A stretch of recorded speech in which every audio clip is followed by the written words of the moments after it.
자, 오늘 우리에게 주신 이 본문을 중심으로 저는 설교 제목을 어떻게 정할까 많은 고심을 했는데 결국 엘리야 그도 결국 나약한 인생 이런 제목으로 정했습니다.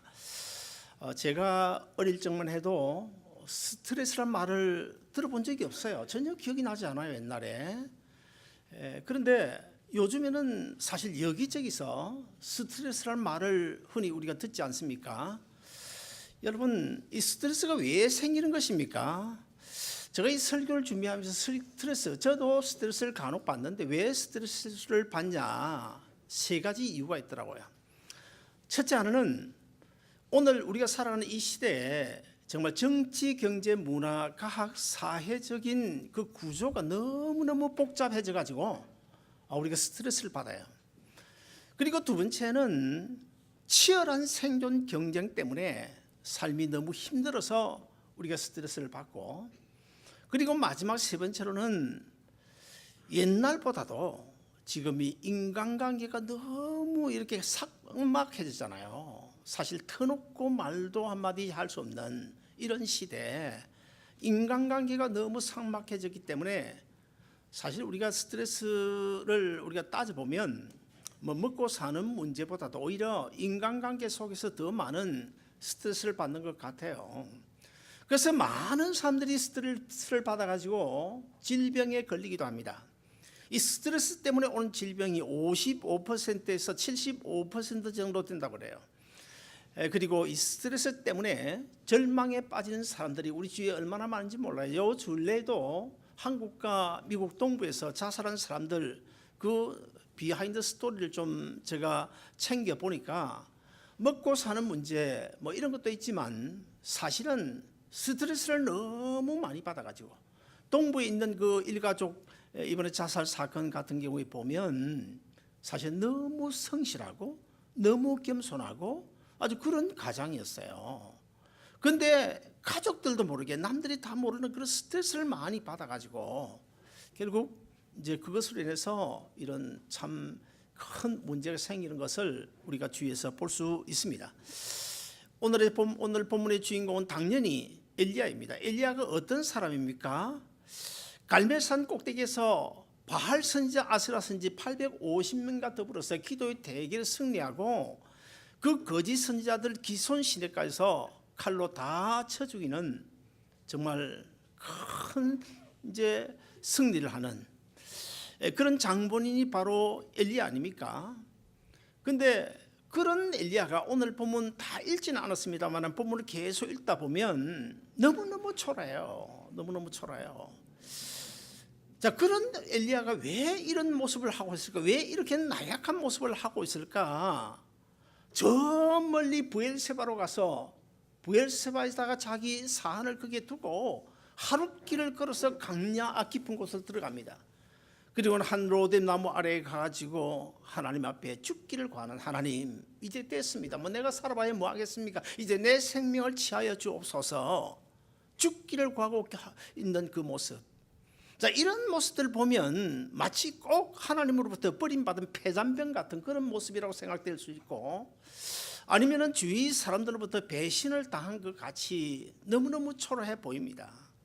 과연 이 사람이 엘리야 그 위대한 선지자 맞나라고 생각될 정도로 너무너무 나약한 모습을 우리에게 보여주고 있는데, 왜 그러면 그 위대한 선지자 엘리야가 이런 나약한 모습을 우리에게 보여주고 있는 것일까? 그 이유는 간단합니다. 오늘 설교의 제목처럼 엘리야 그도 결국 나약한 인생이기 때문에.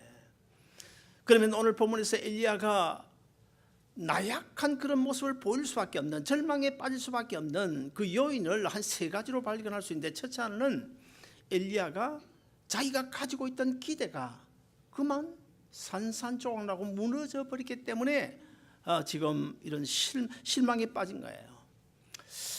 엘리야가 어떤 사람입니까? 그리 시내가에 비록 숨어 있었지만 하나님께서 까마귀를 통하여 떡과 고기를 제공해 주시고 그리 시내물을 마시면서 하나님의 기적 속에 살아갈 수 있었던 그 놀라운 체험을 한 사람이 엘리야 아닙니까?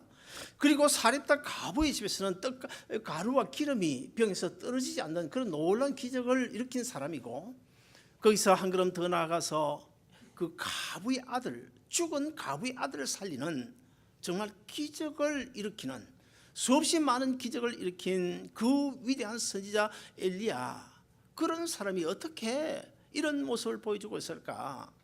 그보다 더 위대한 것은 엘리야가 하나님 앞에 간절히 기도했더니 3년 6개월 동안 비가 오지 않아요.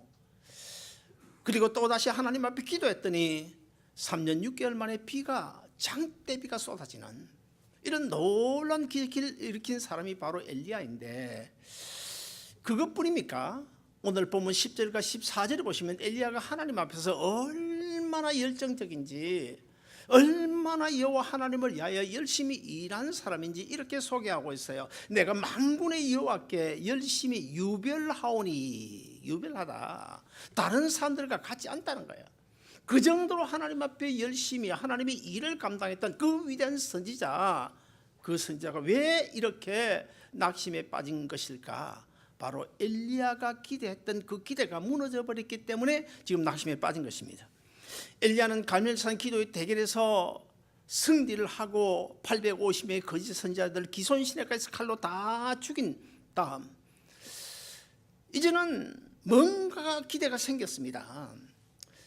자, 하늘에서 불이 내려와 가지고 그 쌓아놓았던 재물을 불살라감으로 대승리를 하고 거짓 선지자를 다 죽였으니까, 그리고 거기다가 이스라엘 백성들이 회개하고 하나님 앞에 돌아왔으니까 이제는 그 아무리 악한 아합 왕이라도, 아무리 악한 아합 왕의 아내 이세벨이라 하더라도 회개하고 하나님 앞에 돌아올 것이다 라고 하는 그런 기대를 가지고 있었습니다. 그런데 오늘 본문을 자세히 읽어보면 아합이 회개하지 않아요. 아합의 그 아내 이세벨이 회개하지 않아요. 오히려 더 가고가 더 완악해졌어요. 그래서 뭐라고 합니까? 그 이세벨이 엘리야를 가리켜서 내가 내일 이맘때까지 내 목숨을, 내 생명을 취하지 아니하면 신들이 내게 벌을 내릴 것이다, 그렇게 말할 정도로 이세벨과 아합 왕이 악한 그 모습 그대로 유지하고 있는 것을 보고 그만 낙심에 빠졌어요. 기대가 무너져 버렸어요.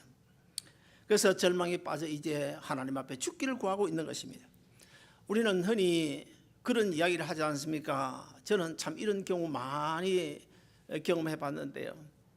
이 달에는 일을 좀 많이 했으니까 다음 달에는 형편이 좀 나아지겠지, 그렇게 생각했는데 웬걸요? 갑자기 예기치 않은 다이어 펑크가 나가지고 그냥 한 몇백 불 나가버리고 헛사가 되고, 다음 달에는 괜찮겠지 그랬는데 어제 제가 이 안경을 깨뜨릴 뻔했어요. 뭐에 탁 부딪혔는데 안경이 그냥, 안경 짓눌려가 제가 여기 좀 상처가 났어요. 아마트면 또 한 300불 지금 날아갈 뻔했어요. 다음 달은 좀 괜찮겠지. 그런데 또 안경이 부러져 가지고 그냥 한 300불 날아가 버리고, 저 달도 헛일, 이 달도 헛일. 그럼에도 불구하고 우리는 어떻게 해요? 또 기대를 하지 않습니까? 또 내일은 괜찮겠지, 한 달 후에는 괜찮겠지. 그렇게 실망하고 또다시 기대하면서 살아가는 이것이 바로 인생이에요. 뭐 인생이 별거인 줄 아십니까? 우리 이혜정 집사님이 드디어 사장님이 되셨습니다. 제가요 지난 토요일 하룻밤 제가 참 스트레스를 많이 받았어요. 스트레스가 아니고 신경을 많이 썼어요. 아니 뭐 장로님들 당회원들하고 뭐 교육자들 한 20여 명을 초청해 놨는데 그래서 나는 뭐 어디 아리아나 어디 가서 저녁 식사를 하겠지 그랬더니 식사 장소가 경복궁이래요. 경복궁. 아니 요즘 그 새로 뭐 아마 제일 비싼 그 경복궁. 그래서 내가 집사님 카톡을 쳤어요. 집사님 거기 하지 말고 거기 가면 우리 초청 받아가는 사람 다 불편해. 그러니까 그 아리아나 아니면 뭐 다른 데 가서 밥 먹자고 마음 편하게 좀 해달라고 그랬더니 우리 집사님이 아니 괜찮아, 그거 비싼 거는 제일 싼 거였어요 그러더라고. 그래서 결국 이제 설득이 안 되고 결국 그 다음 날 이제 경복궁으로 가기로 했는데 이제 오후 4시에 이제 예배를 드리기로 했으면 예배를 드리는 그 주소를 받아가 회사를 갔더니 회사 문을 열고 들어서는 순간에 저 어떤 마음이 드는지 아세요? 괜히 내가 걱정했네 이 생각이 들더라고요.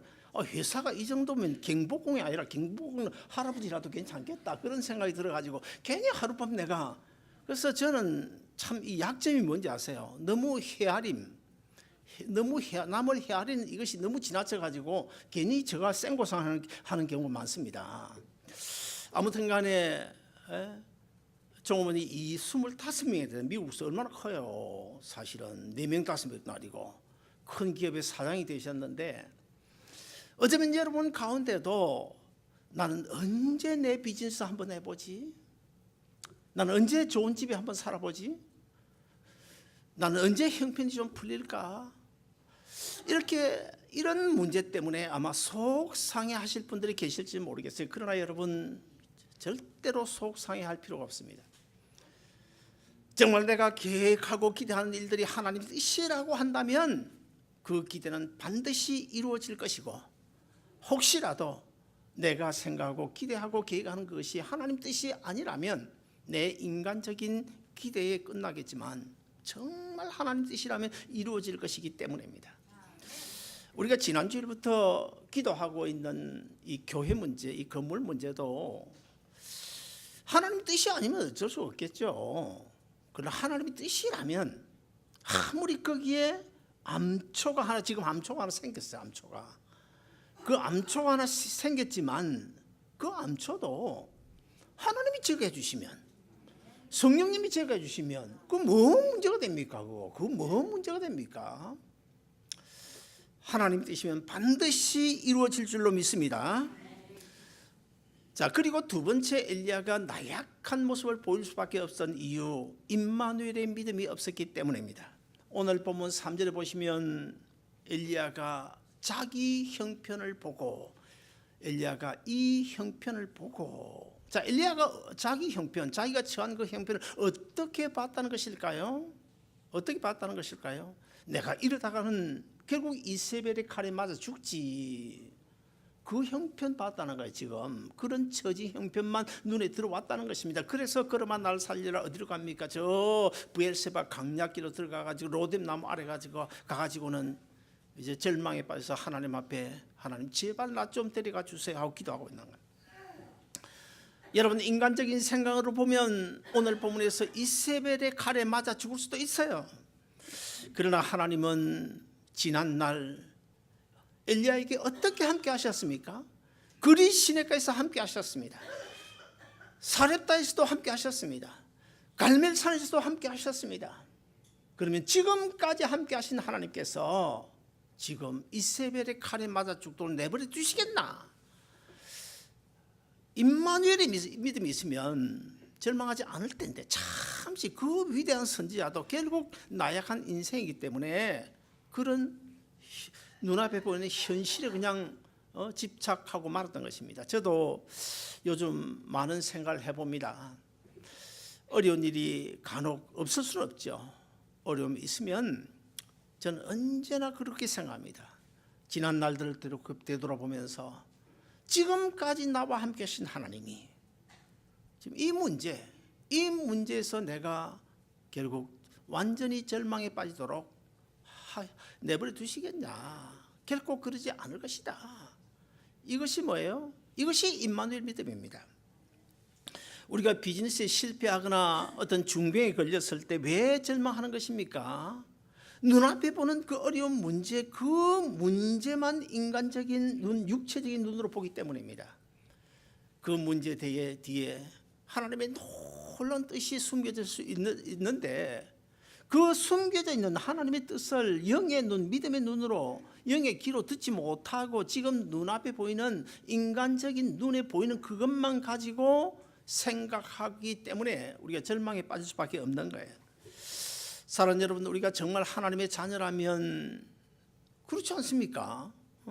아들이 어려움을 당했는데, 여러분 부모 되신 여러분 한번 생각해 보세요. 아들이 지금 어려움을 당했는데 부모가 능력이 있는데, 능력이 없으면 어쩔 수 없죠. 능력이 있어요. 능력이 있는데 그거 내버려 두시겠습니까? 아니잖아요. 그와 똑같이 우리가 정말 하나님의 자녀라면, 하나님이 내 아버지라면 절대 절대로 지금까지 함께 하신 하나님이, 임마누엘 하나님이 그냥 내버려 두시지 않는다는 사실, 이것을 꼭 믿음의 눈으로 보고 들을 수 있는 여러분 되시기를 주의 이름으로 축원드립니다. 엘리야는 눈앞의 현실만 보고 낙심에 빠졌습니다.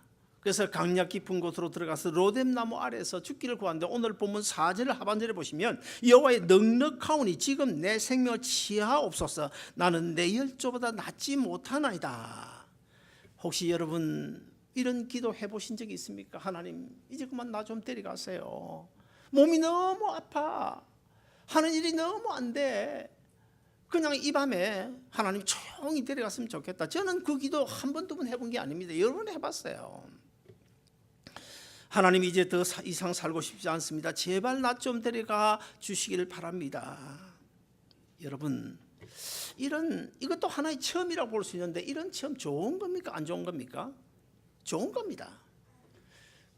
물론 믿음이, 임마누엘 믿음이 없어서 하나님 앞에 나 데려가 달라 이런 기도를 한다고 치더라도 사실 그 과정, 그 체험은 참 좋은 거예요. 우리가 예수 그리스도를 나의 구주로 만나는 이 체험은요, 두 가지 방법이 있습니다. 첫째는 이 책을 보고 하는 체험입니다. 글을 보고 주님을 만나는 거예요. 그렇지 않습니까? 성경 읽다 주님 만나요. 찬양하다 주님 만나요. 기도하다 주님 만나요. 그 체험입니다. 또 다른 하나는 뭡니까? 우리 삶의 현장 속에서 어려운 고난스러운 문제 가운데 해결사로 나타나신 주님을 만나는 체험하잖아요. 어느 것이 힘이 있을까요? 책 보고 하는 것이 힘이 있을까요? 실제 현장에서 오늘 본문의 엘리야처럼 죽기를 구할 정도로 너무너무 고통스러운 그런 상황 속에서 주님을 만난 체험이 힘이 있을까요? 당연히 후자죠. 우리 가운데는 별것 아닌 것 때문에 절망하는 사람들이 많이 있습니다. 이것도 절망, 저것도 절망, 어제도 절망, 오늘도 절망, 날마다 눈만 뜨면 절망하는 사람이 있어요. 반면에 어떤 사람은요, 목사님 내가 봐도 저 집사님 절망하면 어떻게 하지? 저 권사님 절망할 수 있겠는데? 그런 생각이 드는데도 불구하고 절망하지 않아요. 절망하지 않아요. 망할 테면 망해라. 죽일 테면 죽여라. 나는 하나님의 아들이다. 하나님이 내 아버지다. 오늘까지 함께 하신 하나님이 지금도 나와 함께 하시니 결국 이 문제도 해결해 주실 것이다. 이것이 임마누엘 믿음이에요. 오늘 본문 5절 7절을 보시면 천사가 떡과 물을 가지고 와서 엘리야에게 일어나서 이걸 먹으라고 말씀해요. 자세히 읽어보면 두 번 그럽니다. 처음에 천사가 떡과 물을 가지고 와서 이거 먹고 일어나라고 했을 때 엘리야가 일어나서 그 떡과 물을 마시고 먹었어요. 그리고 또 잠이 들었어요. 또 다시 와가지고 천사가 또 두 번째 또 그럽니다. 두 번째 이 떡과 물을 마신 다음에 천사의 위로를 받고 힘을 얻어요. 그리고는 어떻게 합니까? 그리고는 40주 40야를 잠도 자지 아니하고 밤낮 40일을 걸어서 뛰고 걸어가지고 어디로 갑니까? 하나님의 산 호렙으로 가요. 하나님의 호렙산으로 갑니다. 호렙산에 도착했지만 그런데 또 절망에 빠졌어요. 호렙산 동굴 속에서 그냥 맥을 못 추고 있는데 하나님께서 뭐라고 말씀하십니까? 엘리야야, 동굴 밖으로 나가서 저 산에 한번 서서 하늘 나를 쳐다봐라. 하나님께서 그렇게 말씀하십니다. 엘리야가 밖에 나가서 호렙산 중턱에 올라가서 딱 섰어요. 섰는데 갑자기 그냥 바람이 얼마나, 세상에 이런 바람 처음 봤어. 바람이 얼마나 세찬 바람이 부는지 그냥 산을 가르고 그냥 바위를 부수면서 바람이 지나갑니다. 거기 하나님이 나타나실 것 같기도 한데 거기 하나님이 나타나시지 않아요. 그 다음에 막 지진이 터졌습니다. 지진이 터졌는데도 거기도 하나님이 계시지 않아요. 그 다음에 세 번째는 어디선가 그냥 하늘에서 불이 내려와가지고 그냥 막 나무도 태우고 산도 태우고 지나가는 겁니다. 거기도 하나님이 계시지 않아요. 이상하다. 근데 다 지나간 다음에 세미한 음식, 아주 조용한 음성으로 우리 하나님께서 엘리야에게 들려주십니다. 엘리야에게 어떤 말씀을 들려주십니까? 세 가지 중요한 사명을 부여하십니다. 사랑하는 여러분, 엘리야가 동굴 속에서 아직도 일어나지 못하고 낙심 중에 빠져 있으면서 하나님에 대하여 이런 고백을 하고 있는데, 우리 오늘 본문 10절을 다시 한번 더 읽어보실까요? 다 같이 읽어보시겠습니다. 시작. 그가 대답하되 내가 만군의 하나님 여호와께 열심히 유별하오니 이는 이스라엘 자손이 주의 언약을 버리고 주의 제단을 헐며 칼로 주의 선지자들을 죽였으며며 오직 나만 남았거늘 그들이 내 생명을 찾으려 하나이다. 자, 뭐라고 그럽니까? 한마디로 이야기하면 다 죽고 나 혼자 살아있는데 이제 나도 아마 죽을 수밖에 없는 그런 처지입니다. 이런 고백을 해요. 아직도 엘리야는 인간적인 그런 생각에서 자기의 처한 상황을 지금 바라보고 있는 거예요. 그래서 오늘 본문 18절에 가서 하나님이 엘리야에게 이렇게 대답하십니다. 엘리야야, 네가 그것밖에 안 되냐? 내 눈으로는 지금 너만 살아남았다고 보느냐? 아니다. 아직도 내가 7,000명을 남겨놓았다. 7,000명을 남겨놓았다. 우리가 쉽게 절망하는 이유가 뭡니까? 왜 우리가 절망하는 것입니까? 다시는 재기할 수 없다고 생각하기 때문에 절망합니다. 돈이 없는데 내가 어떻게 재기하지? 내가 나이가 얼만데 누구 하나 나를 도와줄 사람이 없는데 내가 어떻게 재기할 수 있나? 그래서 절망하는 거예요. 이제는 내 인생 끝이다. 내 눈앞에 보이는 그 현실만 바라보고 절망에 빠지는 거예요. 사랑하는 여러분, 엘리야를 위하여 7,000명을 남겨놓으신 하나님께서 오늘 여러분의 삶의 현장 속에 여러분을 위해서 7,000명 남겨놓은지 누가 압니까? 여러분을 도와줄 수 있는, 여러분 문제를 해결해 줄 수 있는 어떤 끈앞을, 내가 잡을 수 있는 끈앞을 거기에 숨겨놓았는지 누가 압니까, 여러분? 마지막 세 번째로 하나님이 주신 사명을 우리는 붙잡고 살아야 됩니다. 하나님은 사명을 주시기 위하여, 새로운 사명을 주시기 위하여 호렙산으로 엘리야를 부르셨습니다. 자, 하나님께서 엘리야에게 주신 사명이 뭘까요? 오늘 본문 뒤에 쭉 읽어보면 세 가지 중요한 사명을 줍니다.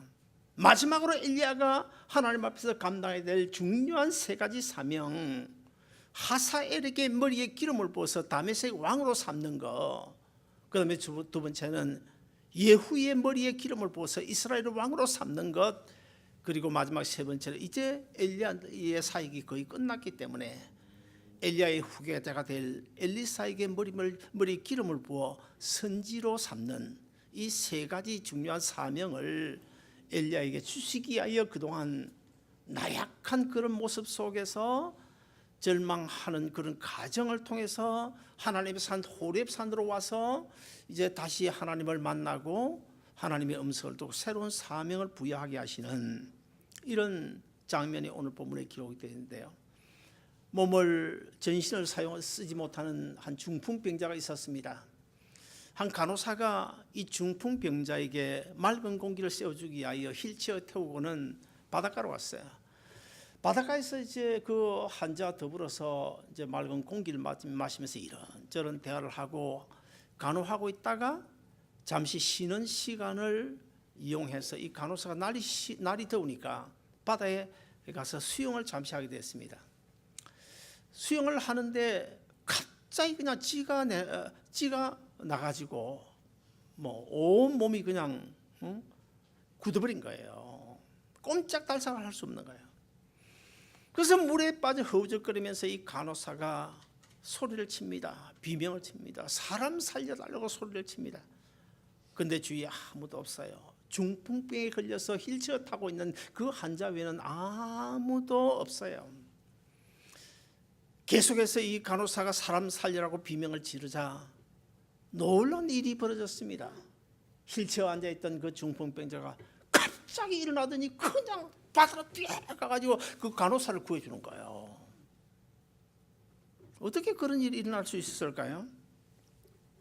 생명을 구해야 되겠다고 하는 그런 생각, 그리고 사명에 불타면 이런 놀라운 기적이 일어날 수도 있는 줄로 믿으시기를 바랍니다. 하나님은 엘리야에게 더 큰 사명, 앞서 말씀드린 이 세 가지 사명을 부여하시기 위하여 하나님의 호렙산으로 엘리야를 부르시고 이 사명을 주셨는데,